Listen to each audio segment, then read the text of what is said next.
Syederun sudah 77 tahun Indonesia merdeka, bebas dari penjajahan negara lain selama bertahun-tahun. Sejak 1945, masyarakat Indonesia terus merayakan kemerdekaan dengan berbagai hal yang dimaknainya sebagai apresiasi terhadap perjuangan para pahlawan.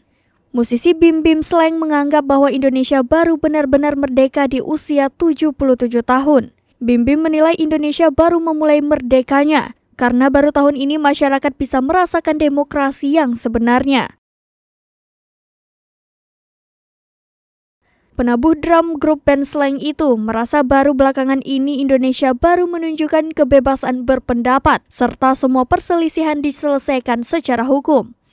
Bim Bim Slank berharap ke depan Indonesia terus menjaga situasi kemerdekaan yang sama agar masyarakat bisa merasakan kebebasan di bawah aturan undang-undang.